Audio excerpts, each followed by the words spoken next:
Today we'll do NCERT exercise for the chapter metals and non-metals, and we will cover following topics. So the very first question, which of the following pairs will give displacement reaction? They have given different combination of salt solutions and the metal, and we have to tell that which reaction is feasible.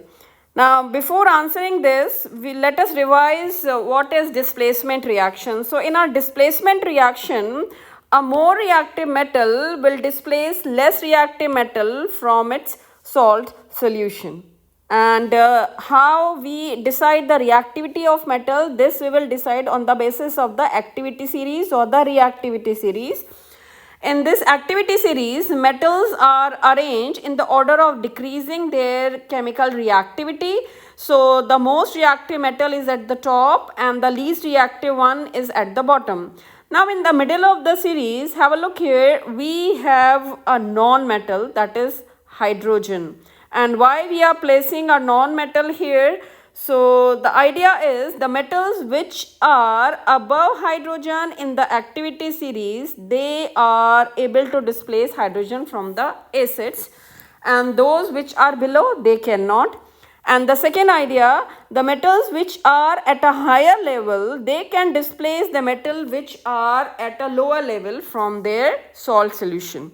So, the first combination is sodium chloride solution is there and copper metal. Now, copper metal is below hydrogen and sodium chloride is at the top. So, this is not possible. Copper cannot displace sodium from sodium chloride. So, first option is not possible. Second, magnesium chloride solution and aluminium metal. Aluminium metal is here and magnesium metal is above aluminium. Therefore, this is also not possible. Next is your iron sulfate solution and silver metal. Silver metal is here and your iron sulfate here. So, silver cannot displace iron. That is, upward movement is not possible. Last one is silver nitrate solution and copper metal. So, copper metal is here and silver nitrate is here. This is possible because here we have downward movement. That is, copper can displace silver from silver nitrate because copper is more reactive than silver. So, here is your copper and this copper can displace silver. Silver is here. Why? Because copper is more reactive. So, the correct option is the D1, that is silver nitrate solution and copper metal, and we can show this with the help of this chemical equation. Here, copper being more reactive will displace silver from silver nitrate. So, this is your silver. So, silver will be displaced by copper, and this is your copper which is more reactive. So, this is all about first this displacement reaction. Now, next is which of the following method is suitable for preventing an iron frying pan from rusting. So, they have given different methods of prevention of rusting or corrosion, that is applying grease, that is barrier method, applying paint, it is also a barrier method, both are correct, and C is applying a coating of zinc, this is also correct. So, all three methods will be able to prevent rusting, therefore, answer is D, all of the above. And how we are going to explain this. A and B are the barrier method, while your galvanization is what? Making a coating of zinc on the surface of iron, and zinc being more reactive will undergo oxidation, thereby protecting iron frying pan. Okay. So, third question. An element reacts with oxygen to give a compound with a high melting point. This compound is also soluble in water. Element is likely to be. Now, for such type of question, first try to focus on the ideas or the information which are given. So an element is reacting with oxygen. So we have to remember the reaction of oxygen with element, and we are getting a compound with a high melting and boiling point. So the first idea which we have here, we are getting a compound with high melting and boiling point, and this compound is also soluble in water. Okay, and we know that the metals react with oxygen to form basic oxides which are ionic compound, and these ionic compound they have high melting point, and these ionic compounds are also soluble in water. That means for this answer we have to find out option where we have metal. Now in our out of 4 options, first one is a metal, that is calcium, and the fourth one is also a metal, that is iron. So which one is the correct one, calcium or iron? When calcium react with oxygen, it form calcium oxide which is soluble in water. But when iron react with oxygen or moist air, it will give you rust which is not soluble in water. So that means the correct option is the calcium one. So therefore answer is A, calcium, and we can write down here symbol of calcium also, that is capital A, sorry, C small a. And we can show with the help of this equation also, that is when your calcium metal react with oxygen, it form calcium oxide which is white solid or powder, and this calcium oxide will dissolve in water to give you calcium hydroxide. This calcium hydroxide is soluble in water, and this calcium oxide is soluble in water, and it is also having very high melting point.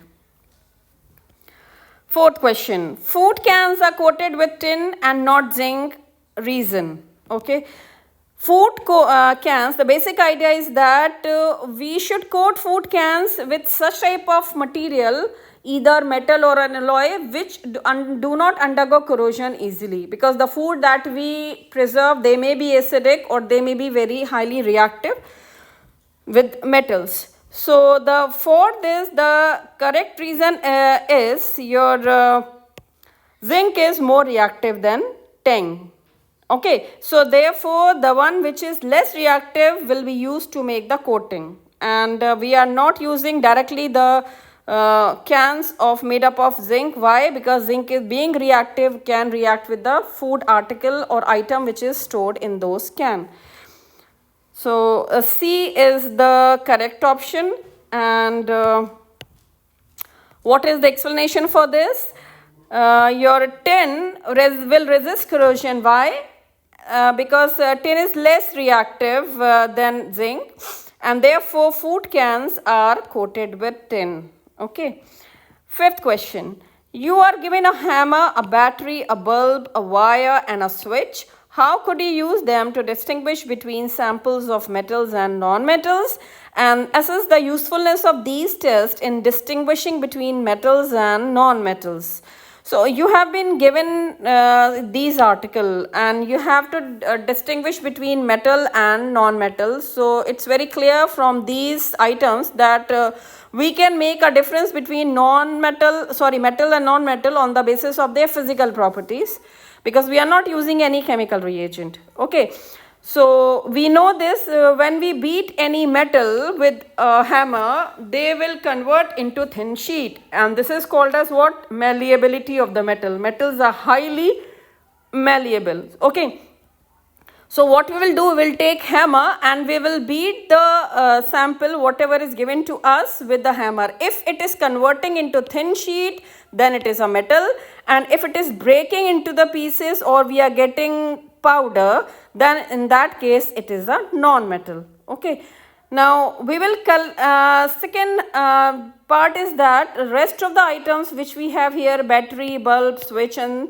wire, we will make a circuit and we will place our sample, either metal or non-metal, in this circuit, and we will complete the circuit, and we will check whether bulb is glowing or not. So if sample is a metal, then bulb will glow, and therefore also here it will confirm that we can confirm the samples which are metal. Okay, so when metals are connected into a circuit using battery, bulb, wire and a switch, current passes through the circuit and the bulb glows. In case of non-metal, will not have such type of thing. And the use of hammer is a very reliable method. Why? Because all non-metals are what? They are brittle. We cannot beat them into sheets. So your beating with a hammer make a clear demarcation between metal and a non-metal. Now test with electrical circuit is also quite reliable but not 100%. Why? Because carbon in the form of graphite will also give the positive test. Why? Because carbon is a non-metal but it is a good conductor of electricity. Okay. Sixth question is, what are amphoteric oxide? Give two examples of amphoteric oxide. So those oxides which react both with acid as well as base to form salt and water are known as amphoteric oxide.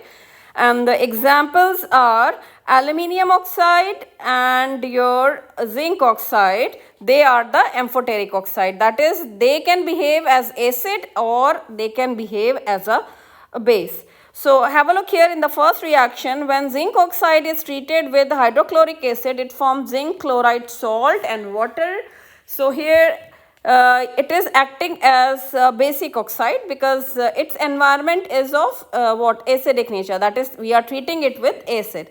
Now in the second reaction, when the same zinc oxide is treated with a base, it will behave like an acidic oxide and we will get salt, sodium zincate and water. So these two reactions are a proof that zinc oxide can behave as an acid as well as base. Therefore, it will be amphoteric oxide.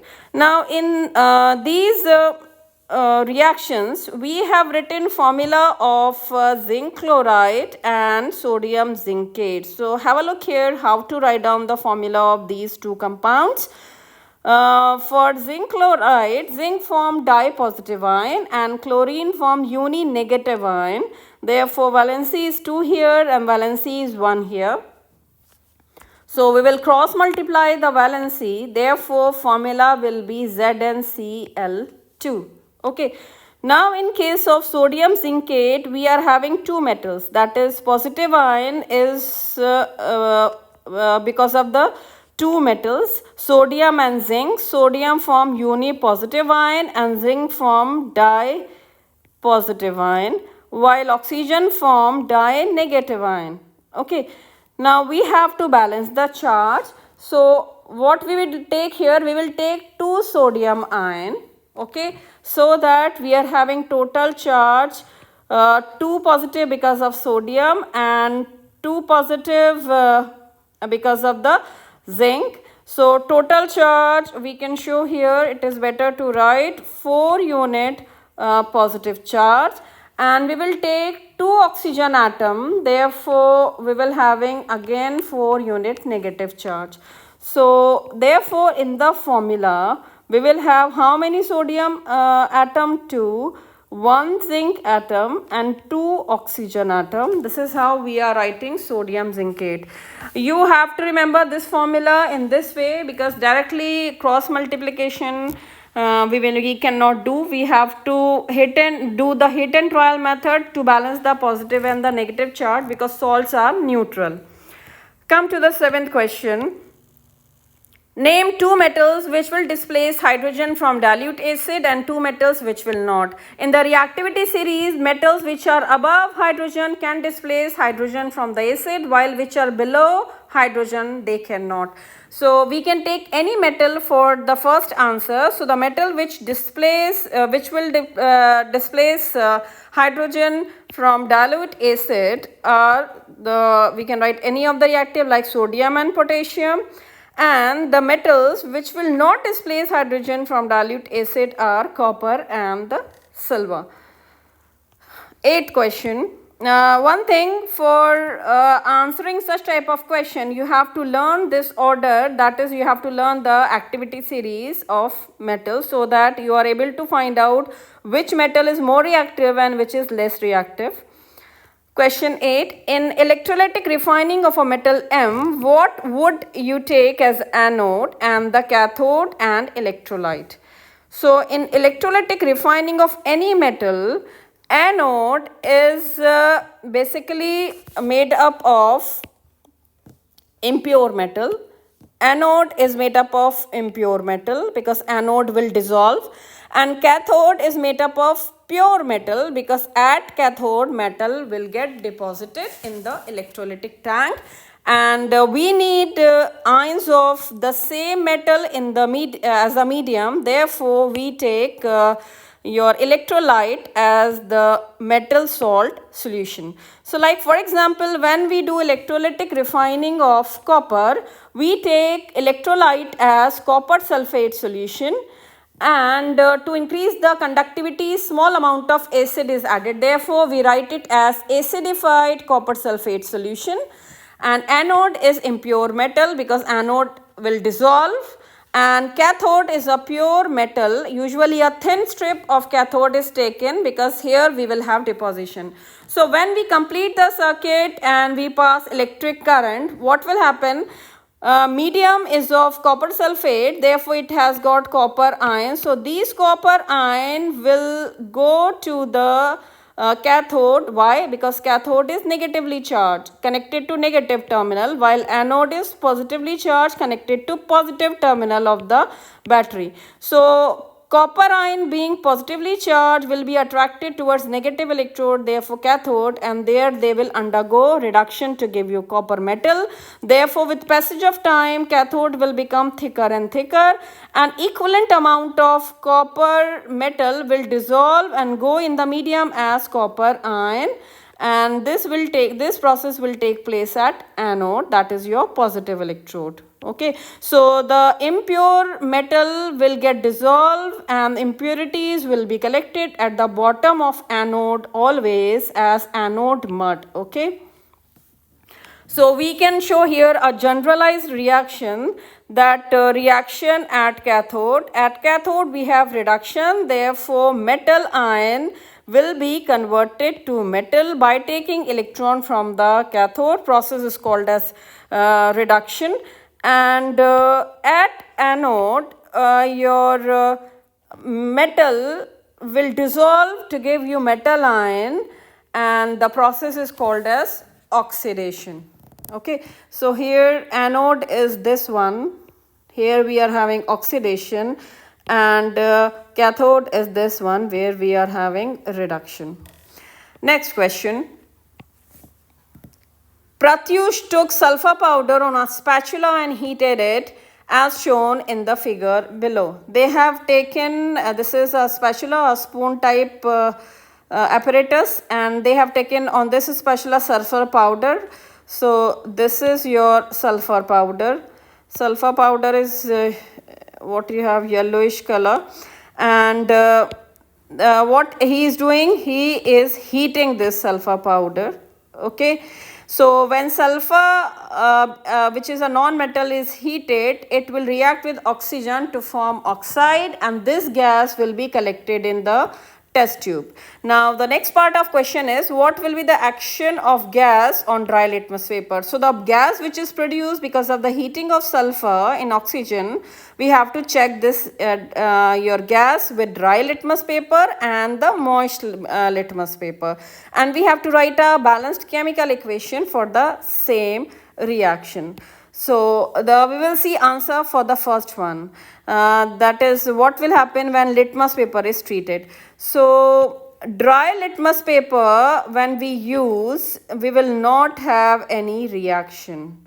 Okay, that is there will not be any change. Why? Because here we are having gas which is not having any H plus sign, and litmus paper is also dry, therefore we will not get positive test for acid. Although your oxide which is formed here is acidic, but it is not having H plus ion, therefore you will not get your litmus paper test.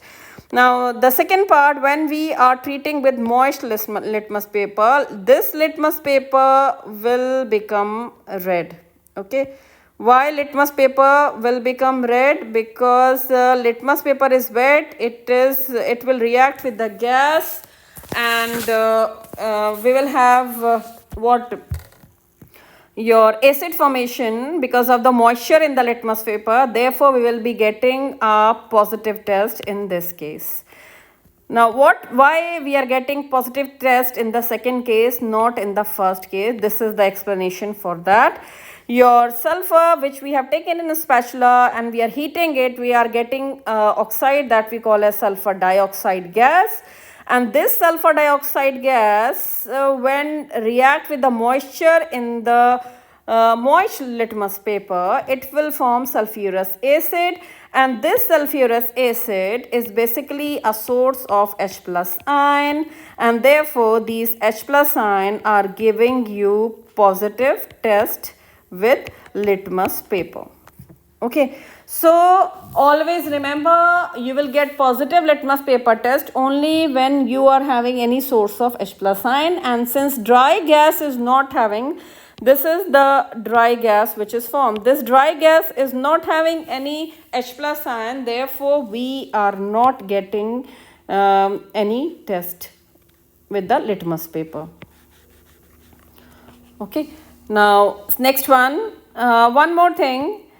When sulfur dioxide is formed on dissolving in water, it will give you sulfurous acid. If sulfur trioxide is formed, it will give you sulfuric acid. Okay, so don't get confused. Here we have shown the formation of sulfur dioxide, therefore we are writing here sulfurous acid.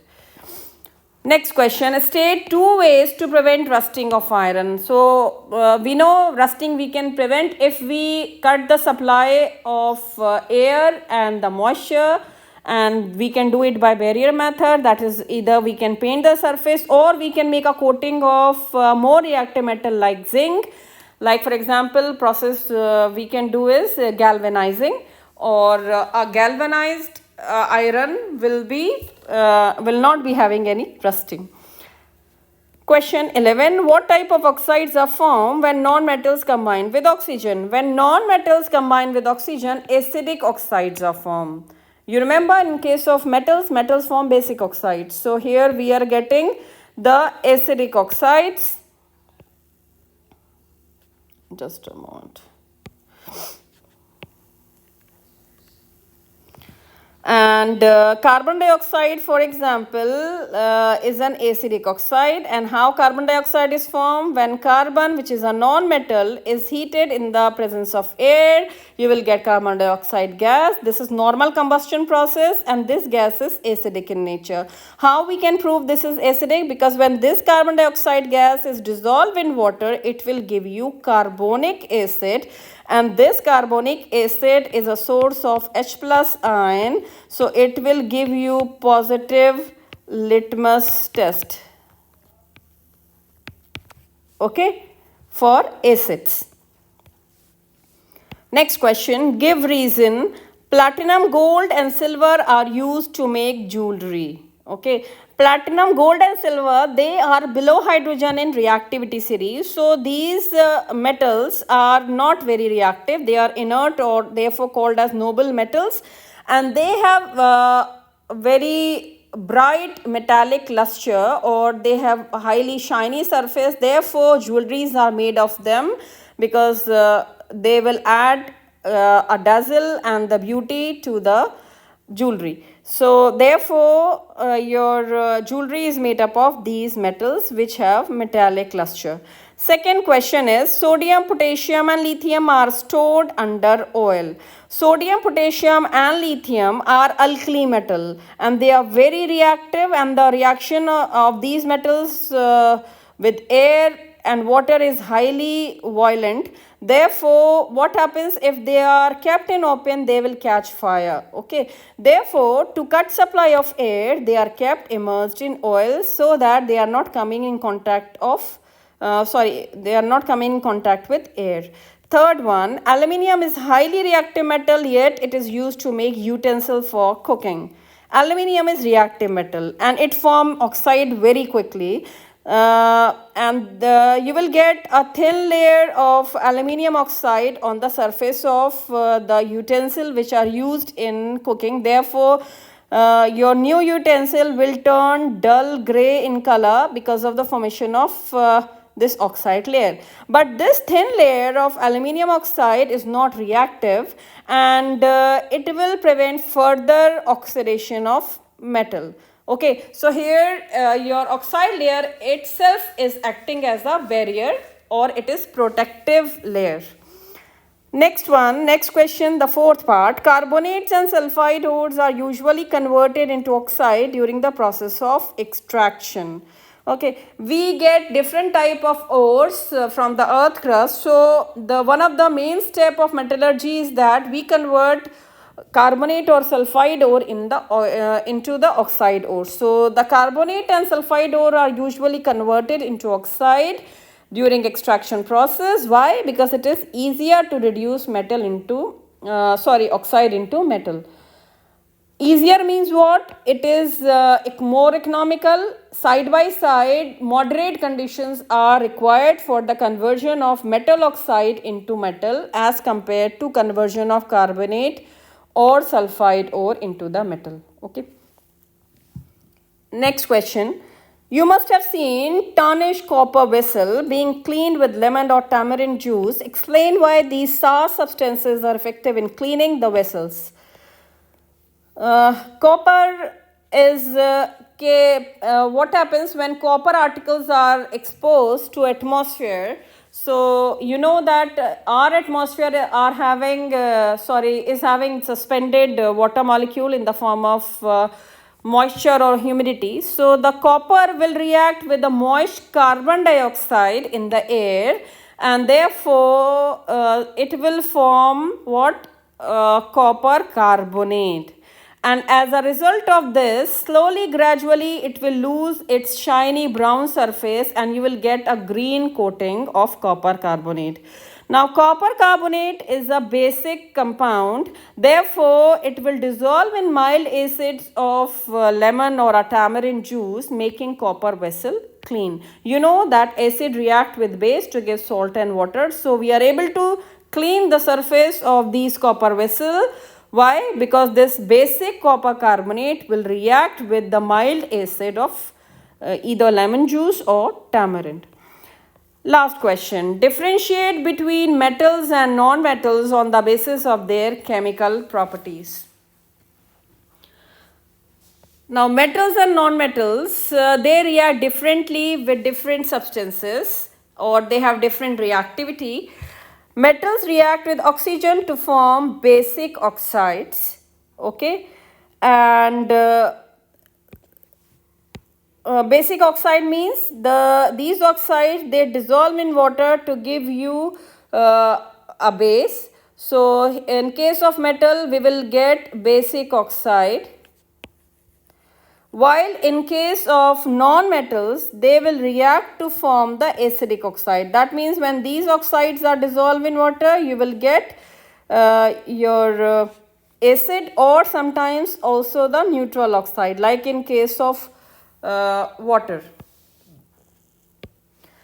So this is the example. Your sodium metal, when heated in the presence of sodium metal react with oxygen at normal temperature to form sodium oxide, which is basic oxide, and when sulfur powder is heated in the presence of air, you will be getting sulfur dioxide gas. Okay, so your sodium oxide is basic oxide, while your sulfur dioxide is an acidic oxide.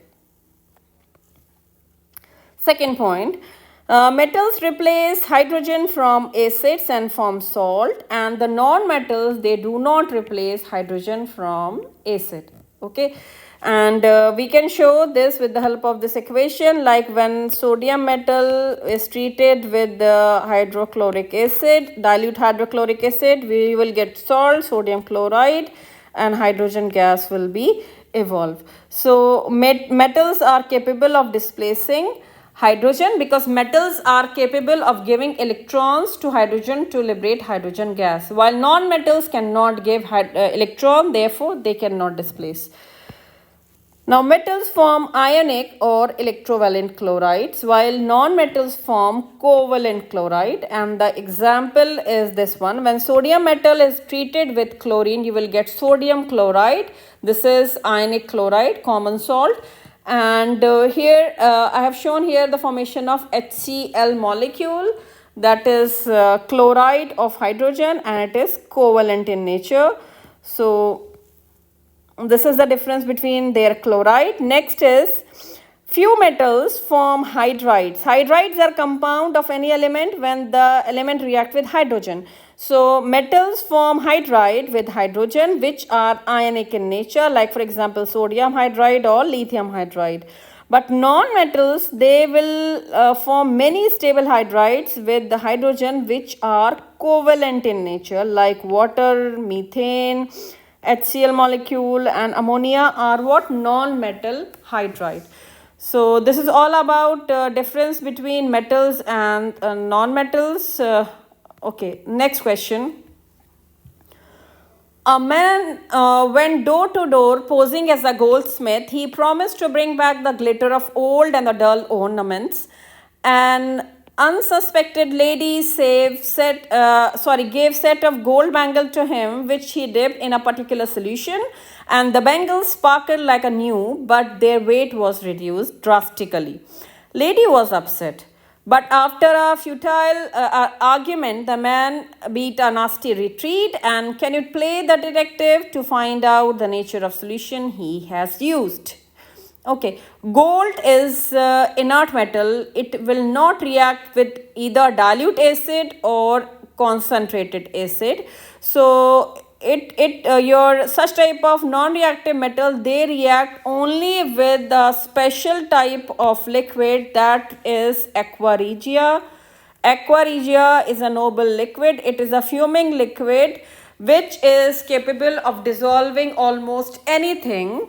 So that man must have used aqua regia to dissolve gold from the bangles.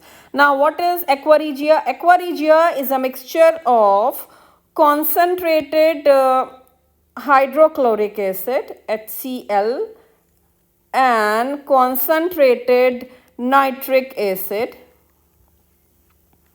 that is HNO3. Okay, so what is the idea? We have 1 part of nitric acid and 3 part of concentrated hydrochloric acid to give you the royal water, or what we call as aqua regia. Okay, next question. Give reason why copper is used to make hot water tank and not steel, which is an alloy of iron. Now always remember that steel, which is an alloy of iron, and steel mainly consists of iron with very small amount of carbon. And so the iron content of the steel can react with hot water. But you know that copper is below hydrogen in reactivity series, so copper will not react with the steam. Therefore, copper is used to make hot water tank. So we can show this with the help of a chemical equation. That is, your iron is capable of reacting with water or the steam or the hot water. We have taken here to give oxide. This oxide we call as ferrospheric oxide. This ferrospheric oxide is not a pure compound. It is a mixture of Fe2O3 and FeO, 2 oxides of iron, ferric oxide and the ferrous oxide. Okay, so don't get confused that how to write the formula of this rust or ferrospheric oxide. This ferrospheric oxide is nothing but your rust. So, and here we have what? This reaction is possible only when we have supply of air and moisture. Now, copper will not react with water, therefore there will not be any reaction. As a result, therefore water tanks are made up of copper. So this finishes our chapter. I hope it is clear. If you want to go through the basic concepts and the content of this chapter, so you can see my one short video for metals and non-metals. This is all for today. Thank you.